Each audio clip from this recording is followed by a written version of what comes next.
இயேசுவில் பிரியமான சகோதர சகோதரிகளே, இன்றைய நற்செய்தி வாசகத்திலே ஆண்டவர் இயேசு கிறிஸ்து ஊராய் நகர் நகராய் சென்று இறை ஆட்சியை பற்றிய நற்செய்தியை மக்களுக்கு அறிவித்து வந்தார். இவ்வாறு அவர் இறை ஆட்சியை பற்றி மக்களுக்கு அறிவிக்கின்ற பொழுது அவருக்கு தேவையான செலவுகள் தங்குவதற்கு மற்றும் இதர செலவுகள், உணவு என அனைத்தையும் அவரோடு இருந்தவர்கள் பார்த்து கொண்டார்கள். அதிலும் குறிப்பாக ஆண்டவர் இயேசுவிடம் இருந்து நலன்களை பெற்று பல பேர் அவருக்கு பணிவிடை செய்தார்கள். குறிப்பாக நிறைய பெண்கள் அவருக்கென நிறைய பணிவிடைகளை செய்து வந்தார்கள் என்று இன்றைய நற்செய்தியானது குறிப்பிடுகின்றது. ஆக நற்செய்தி அறிவிக்கின்ற ஒவ்வொருவருக்கும் பணிவிடை செய்வது, தங்களால் இயன்ற உதவிகளை செய்வது என்பது அந்த காலத்திலிருந்து நிகழ்ந்து கொண்டிருக்கின்ற ஒன்று. இவ்வாறு செய்கின்றவர்கள் அவர்களுக்குரிய கைமாறுகளை நிறைவாக பெறுகிறார்கள் என்பதும் உண்மையான ஒன்று. யார் யாரெல்லாம் நேரடியாக சென்று இறையாட்சி அறிவிக்க முடியாமல் இருக்கின்றார்களோ, நேரடியாக நற்செய்தி பற்றி அறிவிக்க முடியாமல் இருக்கின்றார்களோ, அவர்கள் தங்களால் இயன்ற உடைமைகளை அவர்களுக்கு கொடுத்து முழு நேரம் அப்பணியில் இருக்கின்றவர்களுக்கு உதவி செய்வதன் மூலமாக அந்த இறை அரசை அறிவிக்கின்ற பணியிலே அவர்களும் பங்கெடுக்கின்றார்கள். ஆண்டவர் இயேசு கிறிஸ்து மத்தேயு நற்செய்தி 10வது அதிகாரம் 41வது வசனத்தை குறிப்பிடுகின்றார். இறைவாக்கினர் ஒருவரை இறைவாக்கினர் என்பதால் ஏற்றுக்கொள்பவர் இறைவாக்கினருக்குரிய கைமாறு பெறுகின்றார். நேர்மையாளர் ஒருவரை நேர்மையாளர் என்பதால் ஏற்றுக்கொள்பவர் நேர்மையாளருக்குரிய கைமாறு பெறுகிறார் என்று குறிப்பிடுகின்றார். அவர்களுக்கு இவர்கள் செய்கின்ற பணிவிடைகளையும் அவர்களுக்கு இவர்கள் செய்கின்ற உதவிகள் அனைத்தையும் அந்த இறைவாக்கினர் எவ்வாறு கைமாறு பெறுகின்றாரோ அதே அளவிற்கான கைமாறுகளை இவர்களும் பெறுகிறார்கள் என்று குறிப்பிடுகின்றார். 2 அரசர்கள் 4வது அதிகாரத்திலே எலிசா இறைவாக்கினர் சூனேம் என்கின்ற இடத்திற்கு செல்லுகின்றார். அவ்வாறு அந்த இடத்திற்கு சென்று அவர் நற்செய்தி அறிவிக்கின்ற பொழுதெல்லாம் சூனேமை சேர்ந்த ஒரு பெண்மணியானவள் பார்த்து எலிசா இறைவாக்கினை தன்னுடைய வீட்டிற்கு வந்து உணவு அருந்து விட்டு செல்லும்படியாக வற்புறுத்துகின்றார். பிறகு எலிசா இறைவாக்கினரும் அந்த வீட்டிற்கு சென்று உணவு அருந்து விட்டு வருகின்றார்.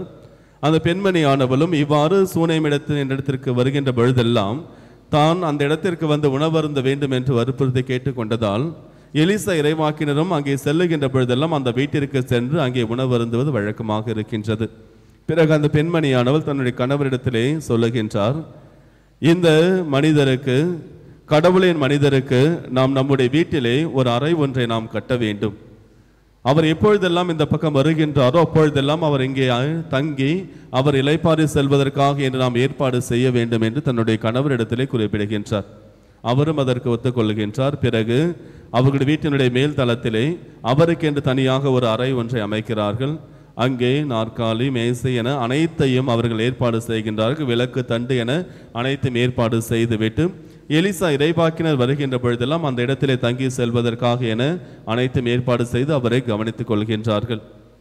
இதன் பிறகு எலிசா இறைவாக்கினர் அந்த பெண்மணியை அழைத்து கேட்கின்றார், நீர் எனக்காக என்று என்னுடைய பணியை செய்வதற்காக என்று நிறைய உதவிகளை செய்து கொண்டிருக்கின்றாய். உனக்கு நான் என்ன செய்ய வேண்டும்? உனக்காக என்று நான் ஏதாவது கடவுளிடமிருந்து வேண்டி வரங்களை பெற்றுத்தர வேண்டுமா? அல்லது அரசனிடமோ படைத்தலைவரிடத்திலே உனக்காக நான் ஏதாவது பரிந்து பேச வேண்டுமா, ஏதாவது செய்ய வேண்டுமா என்று கேட்கின்றார். அதற்கு அந்த சூனேமிய பெண் சொல்லுகின்றார், நான் மிக நன்றாக நலமுடன் வாழ்ந்து கொண்டிருக்கின்றேன், எனக்கு தேவையானது ஒன்றும் எதுவும் இல்லை என்று அந்த இடத்திலே அவர் எலிசா இறைவாக்கினரிடத்தில் குறிப்பிடுகின்றார். பிறகு எலிசா இறைவாக்கினர் தன்னுடைய பணியாளன் கேகேசி அழைக்கின்றார். அழைத்து இந்த பெண்ணுக்கு ஏதாவது நாம் உதவி செய்தே ஆக வேண்டும், ஏதாவது செய்ய முடியுமா என்று பார் என்று குறிப்பிடுகின்றார். அதற்கு கேகேசி அந்த எலிசாவினுடைய பணியாளர் சொல்லுகின்றார், இந்த பெண்ணுக்கு பல ஆண்டுகளாக குழந்தை இல்லாமல் இருக்கின்றார் என்று குறிப்பிடுகின்றார். உடனே எலிசா இறைவாக்கின இறைவிடத்தில் ஜெபித்து அந்த பெண்ணை அழைத்து சொல்லுகின்றார், அடுத்த வருடம் நீ ஒரு குழந்தையை பெற்றெடுப்பாய் என்று அவருக்கு அந்த குழந்தை வரத்தை கொடுக்கின்றார். அந்த பெண்மணியும் கருவுற்று ஒரு குழந்தையை பெற்றெடுக்கின்றார். இயேசுவில் பிரியமான சகோதர சகோதரிகளை, நற்செய்தி அறிவிப்பாளர்களுக்கு செய்கின்ற ஒவ்வொரு உதவியும் அல்லது ஒவ்வொரு பணிவிடையும் இறைவனால் ஏற்றுக்கொள்ளப்படுகின்ற ஒன்றாக இருக்கின்றது. நாம் நிறைவாக வாழ்ந்தாலும் நம்மிடத்தில் எது தேவை என்பதை இறைவனே அறிந்து நமக்கு தேவையானதை கொடுப்பார் என்பதை இது ஒரு சிறந்த எடுத்துக்காட்டாக நமக்கு எடுத்து கூறுகின்றது. ஆக நாம் செய்கின்ற ஒவ்வொரு சிறு சிறு உதவிகளும் இறைவனால் ஆசீர்வதிக்கப்படுகின்றது. ஆண்டவர் இயேசு கிறிஸ்து மத்தேயு நற்செய்தி 10வது அதிகாரம் 42வது வசனத்திலே குறிப்பிடுகின்றார், என் சீடருள் ஒருவர் எவருக்காவது நீங்கள் குளிர்ந்த ஒரு கிண்ணம் தண்ணீர் கொடுக்கின்றீர்கள் என்றால் அதற்கான கைமாறை நிச்சயமாக நீங்கள் பெறுவீர்கள் என்று குறிப்பிடுகின்றார்.